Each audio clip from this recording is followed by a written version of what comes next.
There's a bird. Okay. Is this a good time to introduce our fourth member of the podcast? The screaming bird. The screaming bird that sits on Stefan's windowsill. At least What do you it's not think? that bird. What do you think, screaming bird? Ah! Ah! Okay. It's still screaming. They told me you were funny, screaming bird, but oh boy. Hi, I'm Ben. And I'm Stefan. Oh, I was gonna scream like the bird, but it was too much. Okay. Well, that was Michael, and we are on a podcast called Animating in Threes.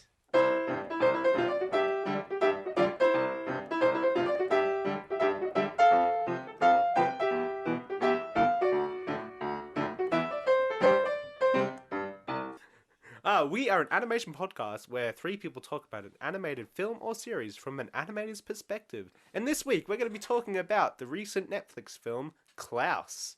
First, I want to just mention that Stefan has created 2 magnificent animated clips for our YouTube channel. And he did them inside like 90 minutes. Who the heck's Stefan? And yeah, I don't know, but he sounds like a real jerk. I know. I rather prefer that bird that was screeching outside the podcast. Well, you want to do an animation, bird? Well, Stefan, they are really great, and if you're listening to this and don't know what they are, go check out our YouTube channel and check them out. Because They're the most popular segment that we released by far. yes, To the point when we briefly considered not doing the podcast and just doing those. Before we get into talking about Klaus, we are going to be talking about animation news, and just a heads up, we have descriptions at the bottom, so if you want to skip anything, just go there and check the time codes. I'm so proud of you, Ben. You're actually remembering that now. You know, I want to remember that, okay? It sounds so official when you say it at the proper place instead of like at the very end of the podcast. Yeah. It almost seems like we know what we're doing. Which we really don't. We do not. Okay, so there's not much animation news that I could be bothered finding, so...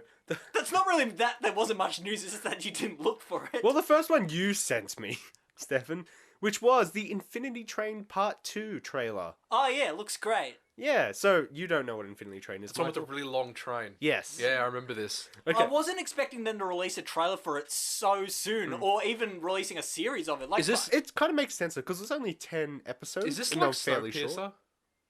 I don't know. Snowpiercer, it's got Chris Evans in it, and it's the I'm train aware, is but I society. haven't seen it.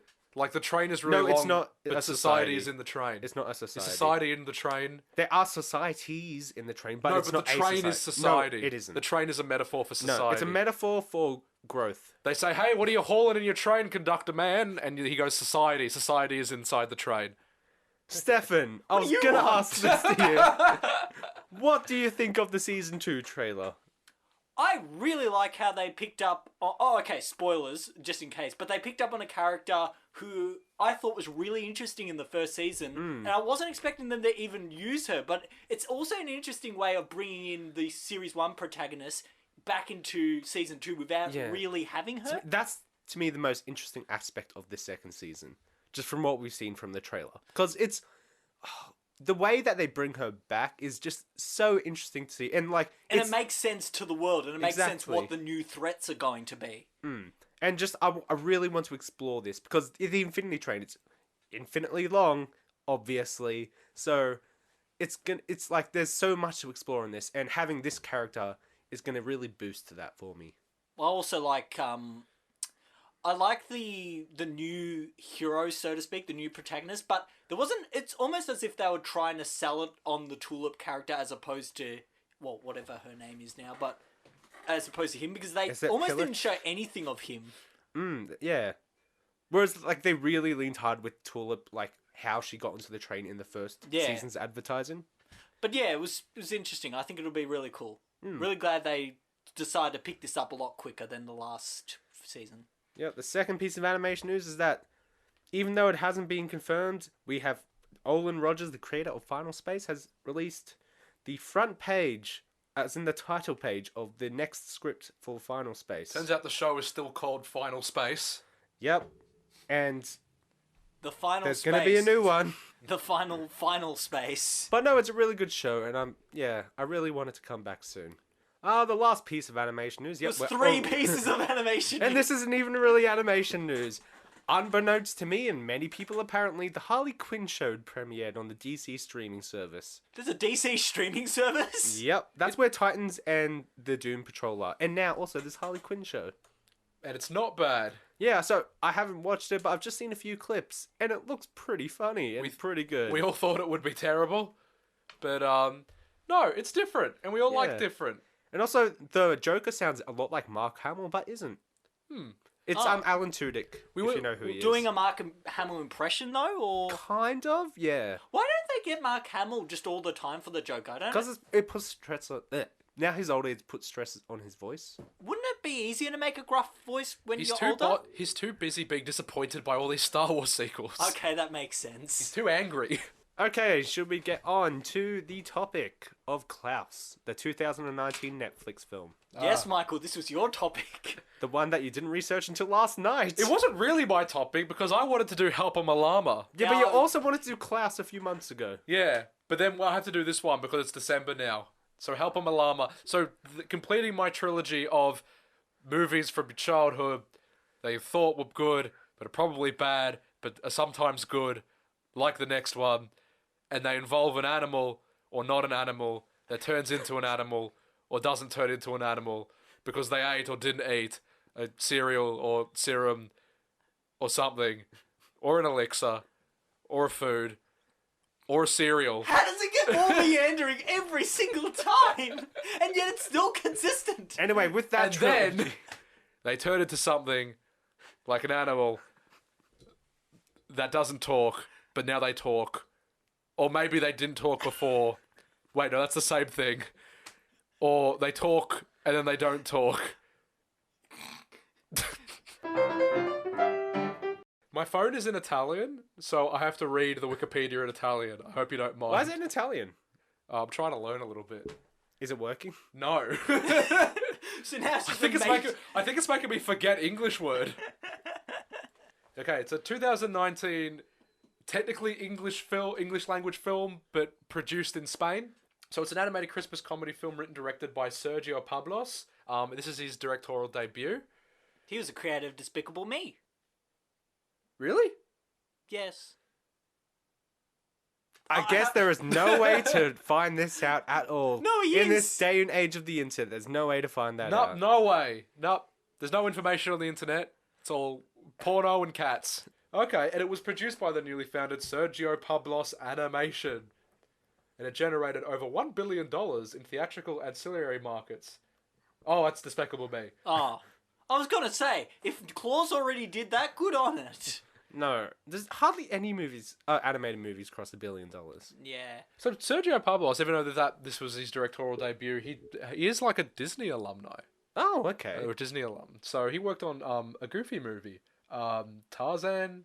So it was an ancient Disney. Yeah, alum. Treasure Planet. He's been active professionally since 1993. He created the Despicable Me movie franchise, so I only can assume he's the richest man in the world. Ah. Yeah, especially with Minions as well. It's an empire built on blood and like the tears of parents.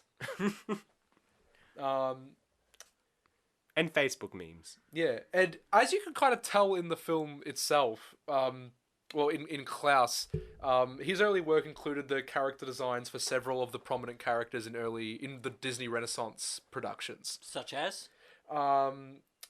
Frollo from The Hunchback of Notre Dame. Oh, yeah. Yes, I definitely. could see Frollo, especially in his fingers. Yeah, Like, he's yeah. got those real knuckly fingers. Everyone's got the knuckly fingers with like the flat tips. Yeah.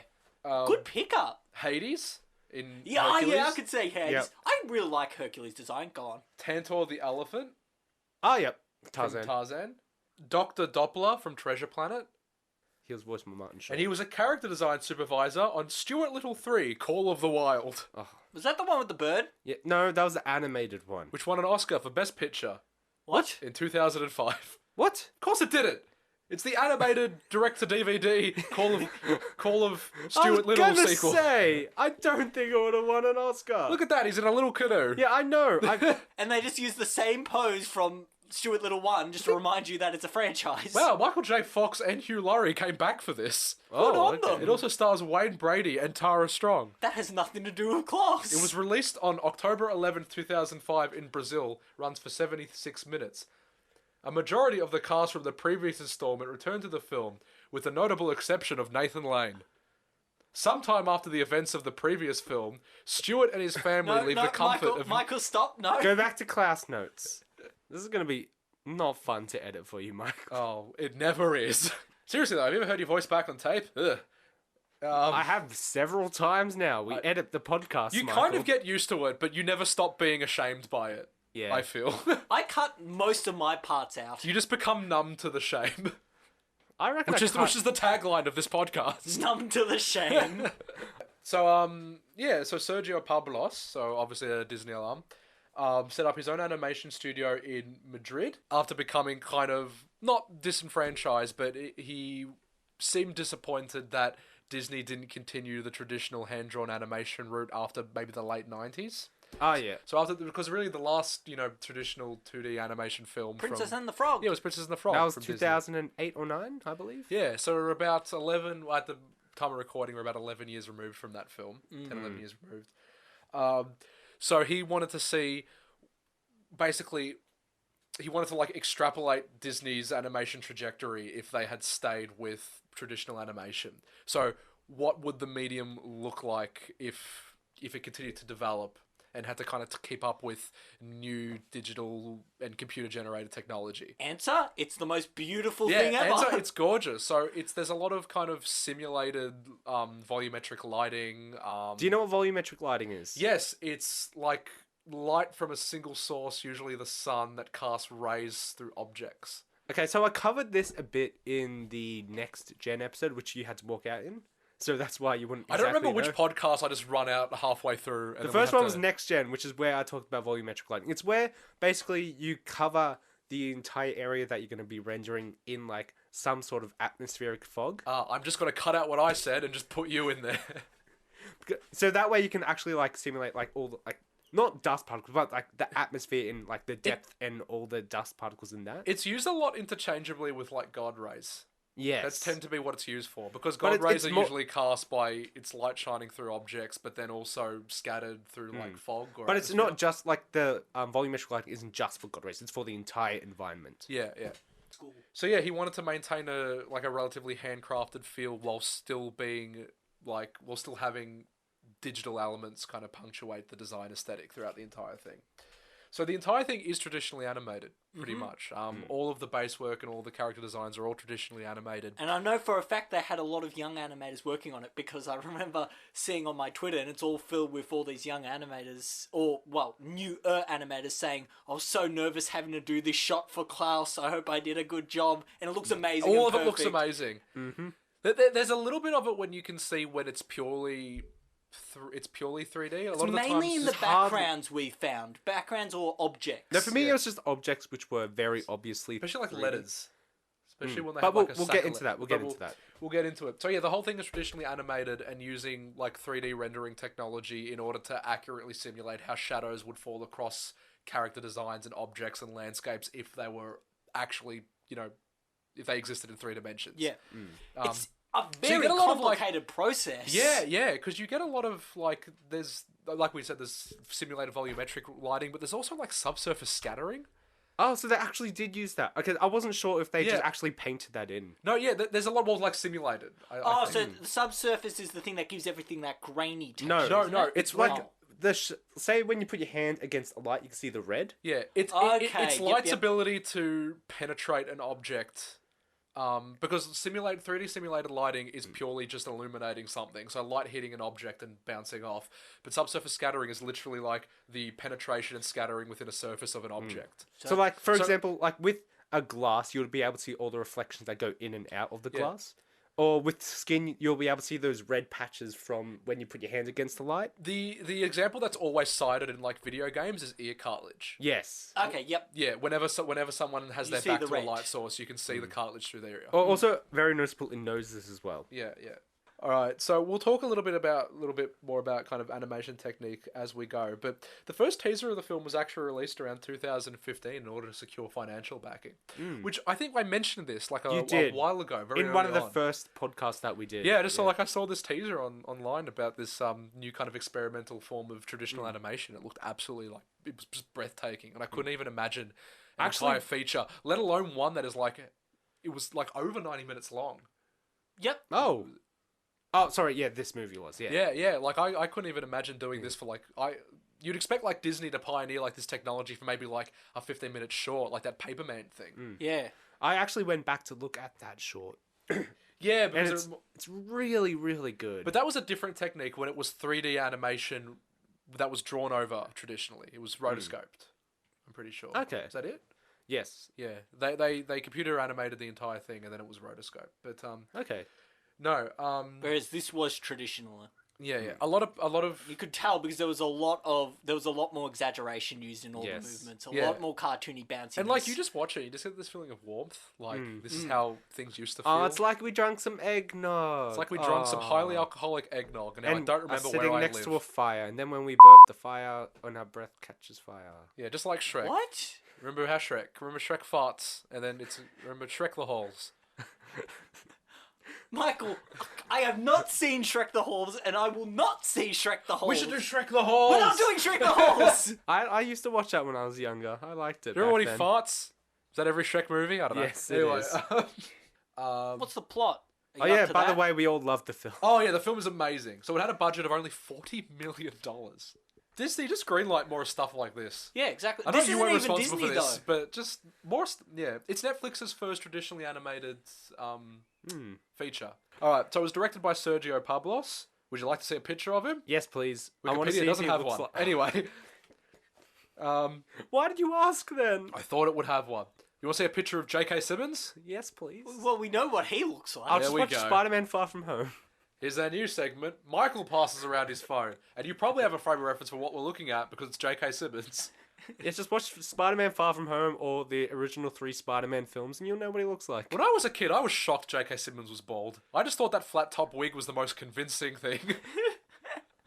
It's still pretty convincing. So the I'd film say. stars Jason Schwartzman, J.K. Simmons, Rashida Jones, Will Sasso, Norm Macdonald, and Joan Cusack. All amazing performances, And by I the way. mentioned this to Stefan. Joan Cusack voices Jessie, the yodeling cowgirl from Toy Story, and Stefan didn't notice. The film stars Jason Schwartzman as Jesper, who's the son of like the wealthy owner of the Norwegian Postal Service. Who's kind of a slacker layabout. Selfish prick. Think Yeah. about this.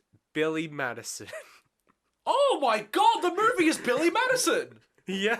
Oh my god! Oh, wow. Yeah, okay. That's so, what was running through my head the entire movie. so Billy Madison is a 1993 comedy starring Adam Sandler. Billy Sandler. Crystal. What's his name? Adam Sandler. Billy Crystal? What are you... This is Mike Wazowski. No, but yeah, it is. Yeah, it's the ultimatum given by the rich dad so he can stay in the family business. Yeah.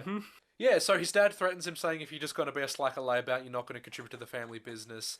We're going to cut you off. We're going to cut you off unless if I move you to the movie is set in like a fictionalized Nuremberg. Norway. But it's based in Nuremberg, the town that he's being sent to, which is actually based on a real town. it's a real the town that he sent. Anyway, we'll get to that, but so he's given an ultimatum saying if you can process 6,000 letters in a small whaling town in the north of Norway Within a year? within 1 year, then you get to stay within the within the family, and we'll keep supporting you. Otherwise, we'll cut you off. Yeah. So upon arriving in this like tiny whaling town, as Ben mentioned, it's based on a real whaling town in the north of in the kind of secluded north of Norway. Town is divided into two and fused. They're constantly fighting. Yeah, There's two main families, Crumb and The Montagues. I don't know. Montagues. And basically, they're constantly fighting, and they don't use letters at all because they only have one thing they need to say to each other, as the boatman says, and they get that across pretty well. That's to a each other. great joke. But And because of this, the whole town is in a feud with each other. yeah. as The well. whole town has really no reason or need or want to send any letters, or has no need for the postal service. Yeah. So in order to process this 6,000 letters by his deadline, Jesper he kind of teams up, or more accurately, scams an elderly grieving woodsman.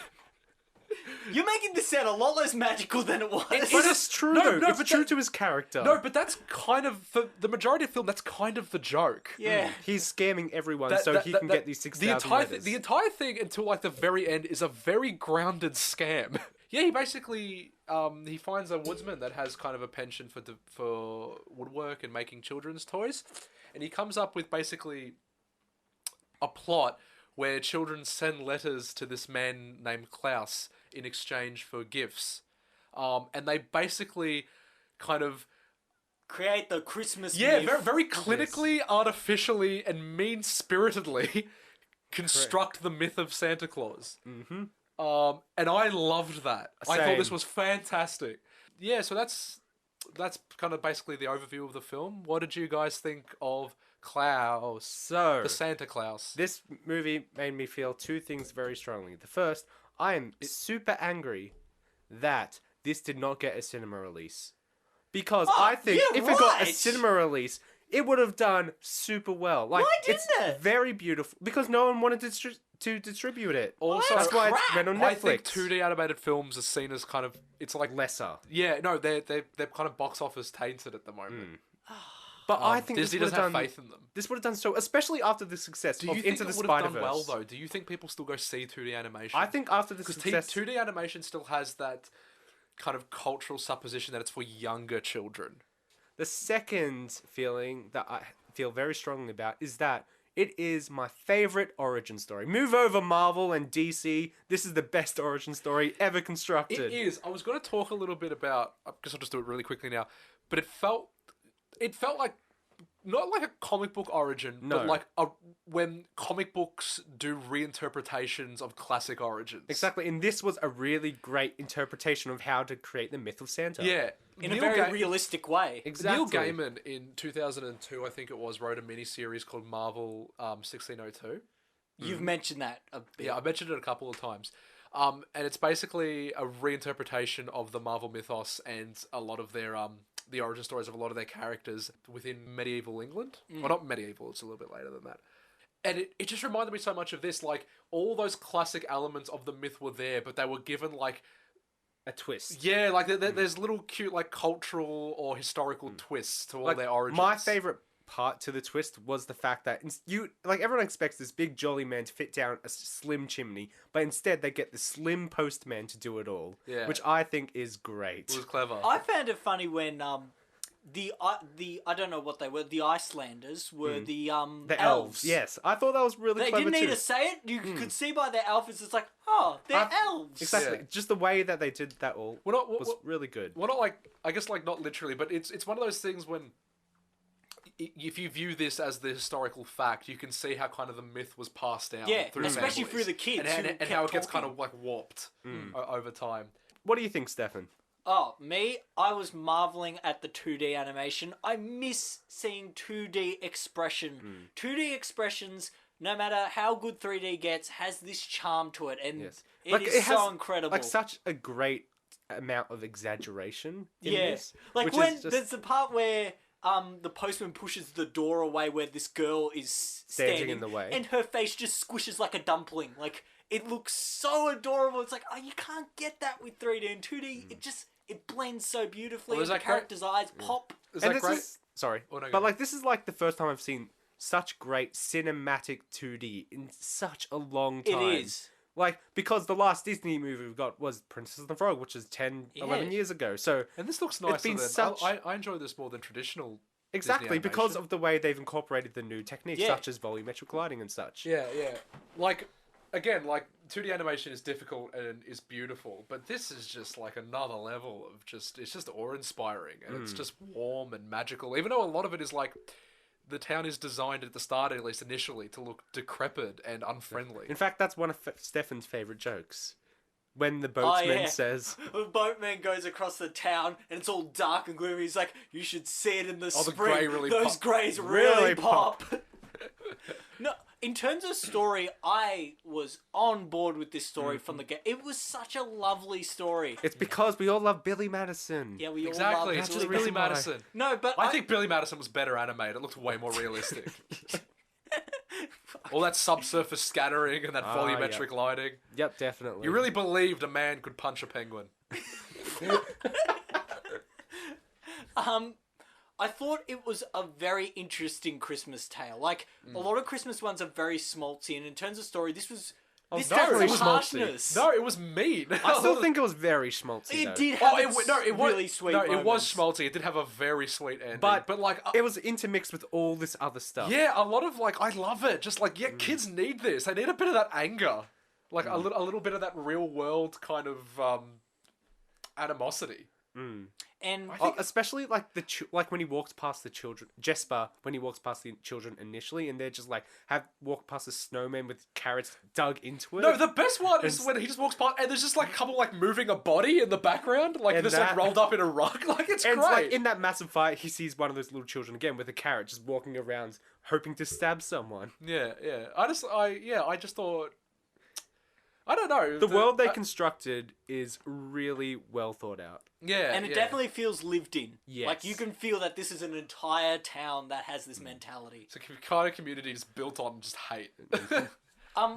What were your opening thoughts? Like, we obviously know, but... Oh, I loved it. I thought it was fantastic. No, I really loved how it was kind of this, like this grounded mythologizing of Such a grand mythical this character. like spanning international cultural myth. Yeah, I loved it. I thought it was great. So the only two problems I had, the first being that some 3D assets, not all, but only some, such as the ship or a pot, you could definitely tell it was 3D. Yeah, but that's with every, like, vehicles especially. We talk about Futurama a lot. We cite Futurama as, like, kind of overutilizing 3D in 2D Assets, animation. yeah. But they have to because they have so many, like, vehicles and moving parts to their scenery. So I get why they do vehicles, because vehicles especially are just a nightmare. Yeah. Yeah. But usually the vehicles were really well done. It was just some odd asset, like in the background here and there, that was I very think noticeable. that's when they weren't textured as well detailed as the characters. Because when you got a character that's really well textured next to Yeah. an object that's like a flat matte 3D render, it's gonna look a bit odd. But the thing is, if you just paint it like you do the characters, it should be fine. But it takes technically. so much time, Ben. I know. No, Stefan, you just paint it like Ben said. My second one is the fact that they didn't really get into the character of Klaus until towards the end. I like that. His character. I don't, because I was like, throughout the film, I was just like, when are they going to get into the tragedy of Klaus's... Like, I can tell he's missing someone and all that, and there's been tragedy in his life, but they're not getting to it fast enough. And, like, he doesn't talk for the first half of the movie. I like that because he doesn't open himself up, and it's mainly based on his actions that I know, this but myth. I still think they could have done a bit more with him towards the start. Yeah, I think everybody kind of knows people like that don't have much to say but express love and affection through doing. Yeah. But the or thing is, giving. he still doesn't even express that much towards the beginning. I just wanted him to... No, he is a kind of bit more. reluctant at the start to Yeah. really do anything. But that makes sense. I just wanted him to do a little bit more towards the But start. he finds that's so all. much joy in kind of like regaining what he lost with his family. Oh, are we by talking about helping the scenes children. now? Okay, do you want to talk about, like, the... Just Klaus. animation. I have one more problem with the film. Oh, yeah, I know what it is. Yeah, we were Yeah, talk- well, let's get all the problems out of the way so we Because can the rest start of it is saying just- how is just amazing great. everything else is. we'll just kind of gush about it. But okay, we talk about like atemporal settings a lot, and this was doing so well until that bloody "How Do You Like Me Now" song in the montage kicked in. For the most part, the movie has that kind of timeless Disney quality. When like we don't know when it's set, it doesn't matter when it's set. There aren't any like pop culture references. Nope. All the comedy is just like Situational. situational or slapstick, and that gives it such this beautiful, timeless, atemporal quality. But a lot of the music choices are too contemporary. Yes, they are. Yeah, apart from the music choices, everything else just has this beautiful storybook, timeless quality, and that Yes. kind of. I'm gonna It's say... basically free. Just watch it if you. I'm gonna say it is the best animated film of the year, beating Toy Story 4, beating Missing Link, and beating Abominable. There's the films I've seen from this year that are animated. It's a lot better than them. Yeah, loved it. Something that really impressed me with the animation was all the texturing of everything. So, Everything is textured. Yeah. Exactly. So in a traditional like Disney animated film, everything will be cell shaded, where everything would have one flat color and maybe a, And then a shade, shade color or a highlight color. Yeah. But this, the way that they Everything did was, like, it, was, grained to yeah, it. it was a lot of grain, Every yeah. frame is like a full illustration. And to me, Yeah. exactly. And the most impressive part about it was like, there's so many perspective shifts in this film, yet it still keeps that texture in the correct place. So that's why it Yes. looks very 3D, even though it isn't. Yeah, And yeah. that, to me, is just like one of the marks of how good They quality they this must film have was. like simulated like a wraparound mesh or something. Yeah. Just however they did it, it was superb, and just that attention to detail is really, it makes it such a visual treat. Can you guys correct me if I'm wrong? But like what I mean by like a wraparound mesh is like that you simulate, you have the 2D frame, and then you kind of recreate like a basic geometric model of the character in 3D and overlay it. Yeah. So you can kind of extrapolate how the texture would move Yeah. around it. Yeah. Yep. That character. That people definitely do that. That's just like reference footage, for example. That's what they would do for something like that. Yeah. So it's so good. Something I want to start talking about is they use composition and secondary actions going on in the background incredibly well. Like two I really like is when the boatman is talking to Jesper and he says something like, the people in this town have only one thing to communicate with each other, and they're doing it pretty well. And just at that time, in the background, there's like a cannon firing at a house, and it's just there's no attention drawn to it. Your eye just goes wandering there. Like, and it's a really funny shot as well. Like the cannonball hits the house so hard that like the house gets pushed out of the way, and the roof kind of stays where it is for a second and drops down. And that's what I feel this film has that a lot of Disney films, because they're now mainstream and expected of, don't have. It doesn't have that Looney Tunes style energy. Whereas this, when characters need to be exploded or have something cartoony happen to them, it goes to the extreme. Like Disney films, like they squash, they stretch, and there's so much life to all the movements. But Disney is so precise with character sheets. Yeah. Yeah. That like, and that's not a bad thing at all. No. There's an absolute. It's almost like beauty and artistry in it. Yeah, but like, kind of comparing to like say the Frozen 2 just came out, so I'll compare it to that. Frozen 2, for example, looks like too perfect. The only cartoony thing is say Olaf. Yeah. He's the only one that has all this exaggeration and stuff, but the whole film in Klaus can do that. Everyone else in like Frozen looks like a porcelain doll. Exactly. Whereas here, everyone's silhouettes are clear, the character designs are bold, and you can know who everyone is. After watching this, just like thinking back to other animated films, just everything just seems so kind of like not lifeless, but kind of less vibrant. And less alive. Because it just pushes all those boundaries in many different directions. Yeah. Can you tell that we liked the film a bit? Just a bit. The parts that killed me emotionally, like I thought, okay, this is one of those moments where people go, oh, that's way too sweet. It's whenever you had the kids being happy. Like when the first kid has the frog. Oh, and he God forbid the kids are happy. No, and he first I was so sad when that happened. And he's like, you could see the bewilderment in his face. It's like, no, this is too much. It did a good job of illustrating that they're just kids in unfortunate positions. Exactly, And they're still kids. They just want to kind of play and muck around, and that the entire feuding tribalist it's just a heritage system thing. that they I have love that. It's just the parents. We're all dickheads. And actually, I really loved like in the montage how we see like, oh, someone picked berries for the neighbor, for the warring neighbor. Then that warring neighbor made some jam. Then that other warring neighbor made the cake, pie, and like, and then how that evolved to them like going to each other's houses and sharing food and having a coffee and convo and all that. That was nice. I like how it's able to like that's like a. It's a very Australian thing. You want to bring along your Arnott's variety pack. I like those Arnott's variety packs. Arnott's variety pack is fantastic. Why do they put those bloody milk squares in it?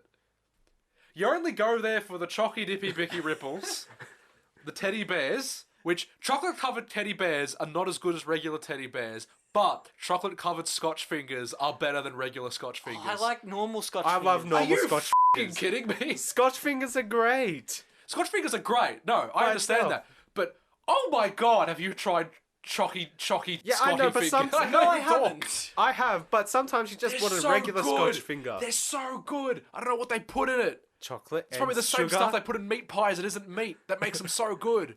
Gravy? Potato? Meat pies are probably just like mushroom stock. Just mixed with like a bit of hoof. That's probably, do you know how they're doing like the plant mince now? It's probably just that. Yeah, it's probably just more pastry, but like ground up with like water. Can we talk about... No, I have more things to say about the Arnott's variety pack. No, okay, go on. What about the Anzac biscuits in it sometimes? They're good. The chocolate ripples are good. Those little like butternut snap things. It's got like they're the ones with like the chocolate filling, but like the outside is like a butterscotch. Oh yeah. Kind of crumble thing.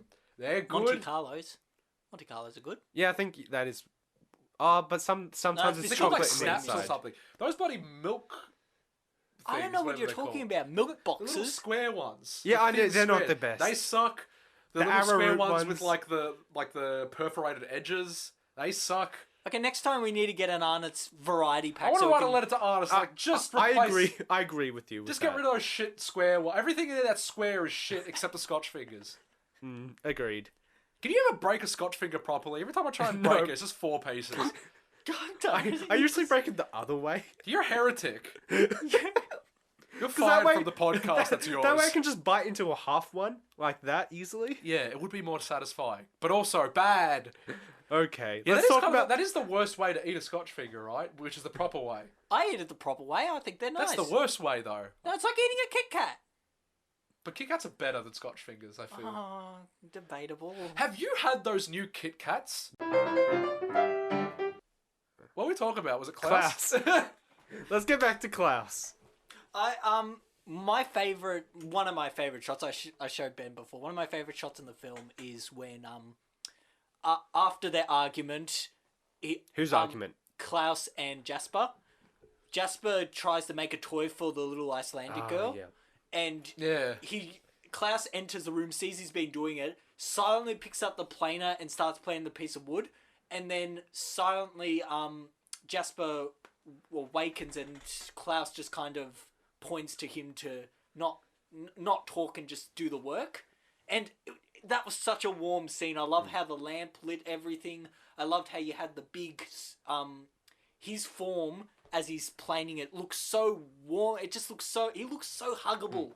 Speaking of that scene, let's talk about how well they utilized storytelling within the animation itself. Because to me, they didn't have a lot of exposition in this. It was just a lot of show, not tell. As you said, Klaus is silent for most of the film. And when he says 2 words, Jasper says he's a chatterbox. Exactly. Saying 2 words. But like the fact that they actually did like show and not tell, to me, like in a kid/family orientated animated film, is really mature. And like that's what made me really into it, because it wasn't just people saying, "Oh, we're gonna do this and this, so we can do this," and all that. They actually just show us that they're gonna do those things. Yeah, there's even that shot when like he pulls down the curtain over that familial carving that Klaus has, and it's got like the little spaces for like him and his wife. And just seeing the empty spaces below you could immediately extrapolate what the story was. Yeah, like what his backstory is. I thought that was incredible, because that 3 seconds, you saw that for 3 seconds, you immediately knew, oh, I understand exactly how this character came to be. That's incredible if you can show one visual image that somehow gives you a whole backstory to this character. It's not like they don't explain it. Like, he does they do, explain it yeah. later. But, like, there's that one moment where, like, realization when, like, yeah, as an audience, you are meant to kind Yeah, of you're like, realize- that's why he has all the toys. That's Yeah. why he's out here in the woods. It was meant... and it all makes sense. Yeah. I love the colour palette usage. Oh yes, And it changes as the film goes on. Exactly. Yeah. That's what I meant when... What I love is films that Incredibles does this too, where you can judge what's happening in a film by the tones of the background and the colours. Like here, you can almost separate what's happening into night and day, and what parts are warmer, what parts are cooler. I love the first time you see Alva's school has the rotting fish. It's the only time you see those murky greens. actually no.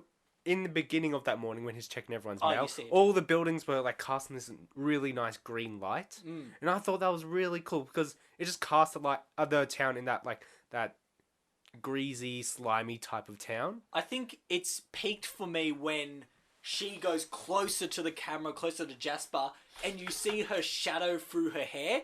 And for some reason, that just looks so gloomy, and you can immediately tell the entire atmosphere of what she's been through, how this town has just destroyed her.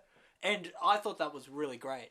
Again, it's a visually told story that tells a lot more with its visuals than it really says. And that speaks louder than words, as they said. A picture is worth 1,000 words. Yeah. Yeah.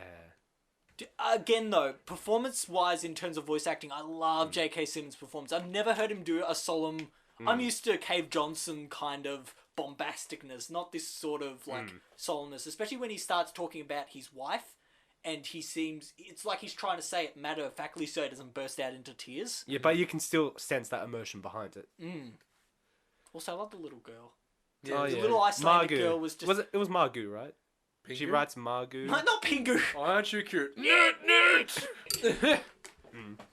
I really loved Oh, how... my Pingu's dad was a postman. Oh, Remember? yeah, he was. Yeah, he used to drive his Billy little... Madison ex Pingu. He used to drive his little snowmobile Yep. to the one other igloo in the village. I loved how there were major talks between Jasper and the little girl that almost like highlight where he is emotionally wise in the story, and she does not understand a I love single how they word. don't understand a single word each other are saying. They're having just two separate conversations. Yep. I have no idea, but we as the audience have no idea what she's saying. Is that a real language? What she's speaking? Yes. Is it Icelandic? Yes. I'm Or amazed. something like that. I'm amazed that when I put subtitles on, it didn't tell me what she was saying. Why would it? If you're not meant to understand that's the point, though. You're not meant to understand. I wish it did the Pingu thing and just kept speaking Penguinese, Yeah. even though they're not penguins. I love. You were talking about the realistic implications to the magical things when he gets the sleigh There we go. flying. Yeah, it's just they're about to Yeah, die. yeah, that's basically. right. Falling, and They're the falling kid off a cliff. sees him. Yeah. I saw that and I did one of those things where I clapped during I do that sometimes. I clap didn't really realise, because I knew nothing about the film going in. I knew it was about kind of... See, I basically didn't think it was going to be an origin story. Me neither. I didn't think... all I knew was kind of about... Like, from when I watched the trailer earlier this year, or like the concept trailer from earlier this year. Like, the only synopsis that was available was that a postman tries to establish the postal service at at an isolated village. That's all I knew. And then watching this, like, it wasn't until about halfway through when I realised what they were doing. Like, there was the bit when, I love when they're talking about, like, how do we get the toys to people, and then he has to go and kind of wrangle the reindeer. Yeah. And as soon as you see that shot of just, like, the field with the reindeer in it, like, you kind of realise what, like, they're slowly building... And it's the piece mythology. by piece. Yes. Yeah, and like each little tidbit, each little weird detail in the mythology has like a thought out Yes. origin And they all have and reasoning behind And it. they all have really good intro. Like, they make it very clear. Like, I love when he introduces the naughty list, how it sets out and goes, oh, he knows. Yeah, it's to trick the children. It's to scare them. I actually thought when he was talking to, like, he knows when you've been sleeping, he knows when you're awake. I thought it was going to do the actual I lyrics. think that would have been too It on would the have nose. been That's too right. obvious. But But I love thought that. it was going to do I that love for how a the second. origin is a threat. Like, he's Yeah. threatening children, and that's where it comes from. Like, I thought that was really funny. Okay, But a lot of nursery rhymes as well come from a warnings. cautionary. Exactly. Yes. All like Brothers Grimm fairy tales are cautionary tales. Which They're all about threatening kids into submission. But that's what makes this so clever. Yeah, that it kind of harkens back to that. Even though Santa Claus is very much like a modern mythology, Yeah. it really kind of roots it in this very traditional origin. Yeah. Yeah. So, something I want to talk about is, like, the magic aspect and, spoiler alert, but the death of Klaus. So, Yeah. at the was beginning beautiful. so at the beginning we have all this, like, the birdhouses and, like, the spirits guiding how Also, this is Klaus like thinks. 12 years later. This is like, I think they mentioned. No, it's I 12 want years to later. mention He wants to towards the mention- beginning. Oh, sorry. So, like, I really found, like, the wind and the spirit guiding Klaus to be really clever. But, like, especially since you don't know what it is at first, but then you realize it is, like, the spirit of his dead wife guiding him. But even then, if you subscribe to the fact that Santa Claus is somewhat magical. No, not magical. If you just subscribe to that notion that that this isn't really a heavily fantastical reality that they exist in, you could just say that like that's his kind of metaphorical way of communicating or like honoring his wife. Yeah. Yeah, like it's his kind of conscious speaking to him. So yeah, I thought that was really well done. And then we skip to 12 years later towards the end And of by the the way, film. he looks visibly older. Yes, and he actually has the glasses. He's got His- yeah. His eyes are baggy, his hair is longer. He starts wearing red, which is great. But like, there's like little stuff where like the myth is getting there, but it's not quite how we know it yet. He never puts on like the hat. Yeah. He puts on something that looks pretty Yeah, much like it's all like, yeah, it's all just it's close. But for an origin it feels story, like a that's prequel. exactly what you Exactly, need. Because yeah. the rest is done by myth. Yeah, no, everything else. Yeah, again, ethos. like, well, in the reality of the film anyway, it doesn't happen. It's all passed down. So we get to Klaus 12 years later. He's very old, and then there must have been a very long hiatus because the wind comes back, and like just watching it, that's gonna be his time up. Yeah, and it's very peaceful. It's peaceful. It's so well done. It's not when it's he walks kind of up subtle. the hill and those god rays just hit, it's all yellow and bright. That's gorgeous. That's some good volumetric I lighting. don't think I ever would have said this, but it's a very beautiful death scene. Very beautiful. Like, especially like in reality when he probably just like had a heart attack and fell. It was almost as beautiful as the death scene in Help I'm a Fish, where you see that guy's bum. This film would have been improved if you saw Klaus's bum as he walked off to join his wife. You did see the puppets do the great mooning of 1860 something. I was a bit worried when I clicked on the film and the little Netflix rating came up and it said like rated PG for nudity. I'm like, oh boy. Oh no. I clicked on. But no, I thought that death scene was... It's like it was the same reaction when we watched the Superman shorts and one of them was like, Superman goes to Africa. I'm like, oh boy. And you know what? We were right. It was It was exactly what we thought it would be. But no, it was a very, very well done death scene, and it was very impactful for me, especially for his character and everything he's been through and what we've learned.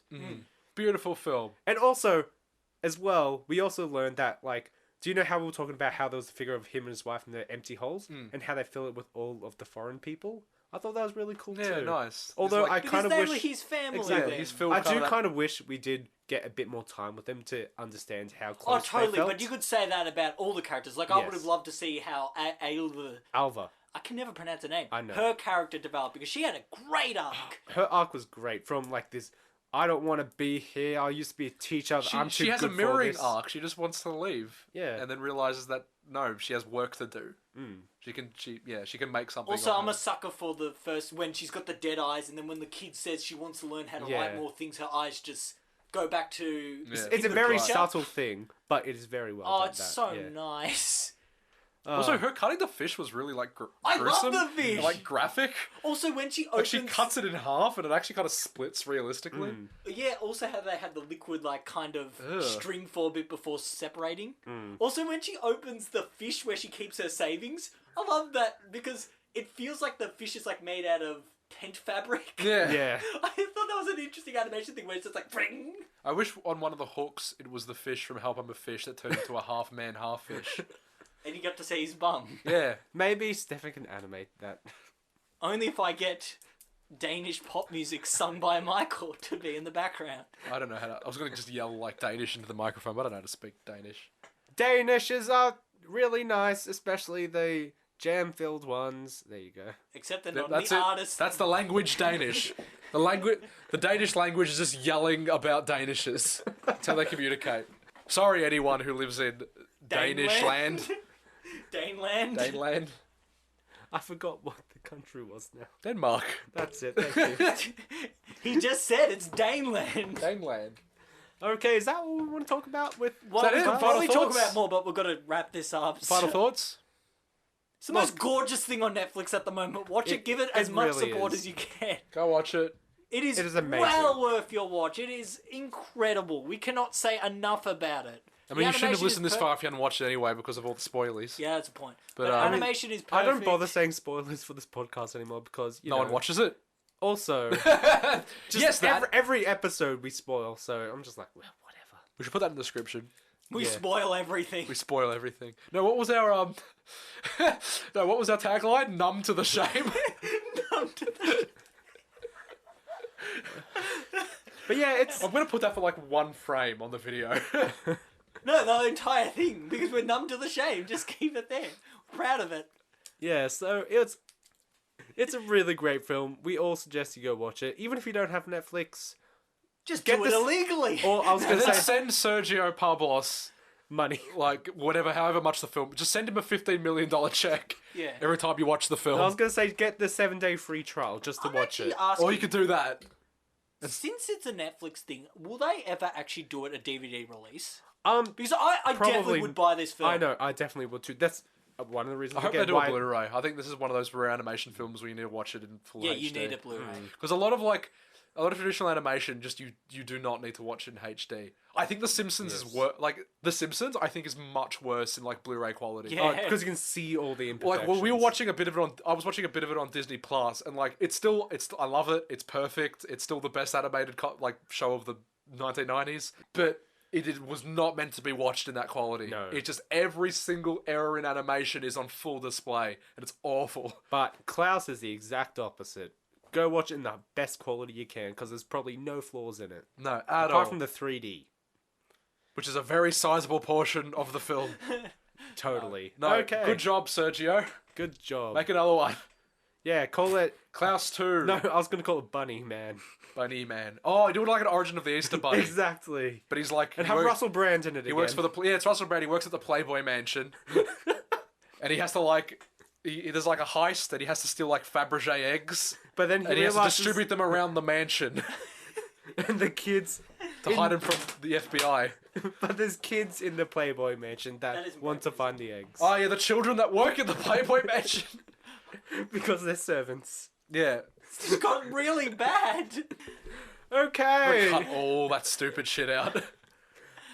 You're gonna be here If you'd like to contact the podcast... No, let me... I know how to do it. You want to give it a go? Absolutely not. Okay. Give it a try. Come on, we gotta cut this anyhow. If you want to contact the podcast... What's the email? animate3pod@gmail.com. You can send us a little email, hate mail. No one does, so you'll probably be the first or something. Alternatively, we have a YouTube channel called Animating in Threes. Just wait, stop here. We didn't mention what we're doing up next week first. Next week, we're doing... Stefan? Oh, no, Ben. Okay, do you just want me to No, you could do it, and then I'll do all You're the doing thing. well. Okay, so that is all that we're going to be talking about Klaus this week. It's a really great film. And next week, just in time for the Rise of Skywalker, we'll be talking about the last Clone Wars arc that I wanted to choose, which is Ahsoka the Fugitive. That is literally what the arc is called, which Michael pointed out is very much... Just the fugitive. Exactly. So yeah, we'll be talking about that. It's the last 4 episodes of Season 5, and it's very good, I think. And that is all for now. If you want to shoot us an email, you can go to animate3pod@gmail.com. We also have a Spotify link, which is just Animating in Threes. Look it up on Spotify. We have a YouTube channel, also coincidentally called Animating in Threes. We're not on Google Play, because they suck, apparently. I haven't checked in a while. We might be now. We might be. We're on iTunes as well, which, according to the statistics, is where you're listening from. Is that it? Oh, we're also on the podcast for iOS, which is where I listen to podcasts from. We're also on Facebook and Twitter. Oh, we're on Facebook. Facebook.com/Animating in Threes. Maybe. Is that it? Maybe. Twitter. It would be Animate 3 Pod, I think. Animate3pod on Facebook. Animate3pod on Twitter. Animate3 hub porn. What? Anyway, that's all the places, and that's both all the places and some places that are just places that we're not on. That we're on. That we. Can we just turn the fucking microphone off? See you, everyone. The end.